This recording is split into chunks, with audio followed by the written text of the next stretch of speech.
കണ്ണൂരിൽ നവജാത ശിശുവിന്റെ ശരീരത്തിൽ സൂചി കുടുങ്ങിയ സംഭവത്തിൽ പരിയാരം മെഡിക്കൽ കോളേജിന്റെ ഭാഗത്ത് പിഴവില്ലെന്ന് റിപ്പോർട്ട്. ആഭ്യന്തര അന്വേഷണ സമിതിയുടേതാണ് കണ്ടെത്തൽ. നവജാത ശിശുക്കൾക്ക് വാക്സിൻ എടുക്കുന്ന സൂചിയല്ല കുട്ടിയുടെ ശരീരത്തിൽ നിന്നും കണ്ടെടുത്തത്. സൂചി കണ്ടെടുത്ത സ്ഥലത്ത് വാക്സിൻ എടുത്തിട്ടില്ല. വാക്സിൻ എടുക്കുന്നതിനിടയിൽ ഒരു ദിവസം മാത്രം പ്രായമുള്ള കുഞ്ഞിന്റെ തുടയിൽ സൂചി കുടുങ്ങിയെന്നായിരുന്നു കുടുംബത്തിന്റെ ആരോപണം. സുനിൽ ഐസക് ഉണ്ട് കണ്ണൂരിൽ നിന്ന് വിവരങ്ങൾ നൽകാനായി. സുനിൽ, ഈ ആശുപത്രിയുടെ ആഭ്യന്തര സമിതിയുടെ അന്വേഷണ റിപ്പോർട്ടാണ്. അവിടെയല്ല കുഞ്ഞിന്റെ തുടയിലാണ് സൂചി കണ്ടെത്തിയത്, അവിടെയല്ല വാക്സിൻ എടുത്തത്. അപ്പോൾ ഇത് ആശുപത്രിയിൽ നിന്ന് വാക്സിൻ എടുക്കുന്ന സൂചിയല്ല എന്ന് കൂടി കണ്ടെത്തുമ്പോൾ ഇത് എവിടെ നിന്ന് സൂചി ഒരു നവജാത ശിശുവിന്റെ കാലിൽ കുടുങ്ങി എന്നുള്ള കാര്യം അന്വേഷിക്കേണ്ടതാണ്. ഇപ്പോൾ പുറത്തുവരുന്ന റിപ്പോർട്ടുകൾ എന്തൊക്കെയാണ് സുനിൽ? ജിൽസി, കണ്ണൂർ പെരിങ്ങോട്ടെ ശ്രീജു രേവതി ദമ്പതികളാണ് പരാതിക്കാർ. കഴിഞ്ഞ വർഷം ഡിസംബർ 24-നാണ് ഇവരുടെ കുട്ടി ജനിച്ചത്. ആ ഒരു പെൺകുട്ടിയാണ്. തൊട്ടടുത്ത ദിവസം ഹെപ്പറ്റൈറ്റിസ് വാക്സിനേഷൻ നൽകുന്നതിനിടെ ഡോക്ടറുടെയും നഴ്സിന്റെയും ഭാഗത്ത് പിഴവ് സംഭവിച്ചു എന്നായിരുന്നു ഇവരുടെ പരാതി. വാക്സിൻ നൽകാൻ ഉപയോഗിച്ച 3.7 സെന്റിമീറ്റർ സൂചി കുട്ടിയുടെ തുടയിൽ കുടുങ്ങിയെന്നായിരുന്നു കുടുംബത്തിന്റെ ആരോപണം. എന്തായാലും കുട്ടിക്ക് വലിയ അസഹനീയമായ വേദന ഉണ്ടാവുകയും ഇവരെ കുട്ടിയെ പയ്യന്നൂരിൽ ഒരു സ്വകാര്യ ആശുപത്രിയിൽ പ്രവേശിപ്പിക്കുകയും ചെയ്തു. ഇവിടെ നിന്നാണ് കുട്ടിയുടെ ശരീരത്തിൽ നിന്ന് ഈ സൂചി കണ്ടെടുക്കുന്നത്.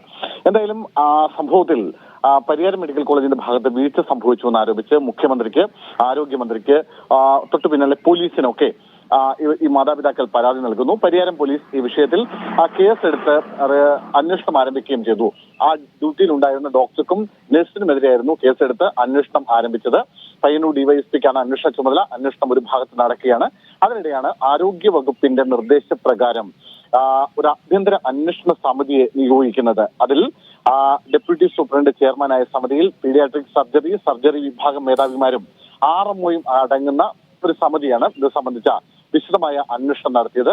ആ അന്വേഷണ റിപ്പോർട്ടാണ് ഇപ്പോൾ പുറത്തു വന്നിരിക്കുന്നത്. ആ അന്വേഷണ റിപ്പോർട്ടിൽ വളരെ കൃത്യമായി പറയുന്നു, ഇത് ഒരു കാരണവശാലും ആശുപത്രിയുടെ ഭാഗത്തു നിന്നുണ്ടായ പിഴവല്ല എന്ന കണ്ടെത്തലാണ് ഇവരുടെ ഭാഗത്തു നിന്നുണ്ടായിരിക്കുന്നത്.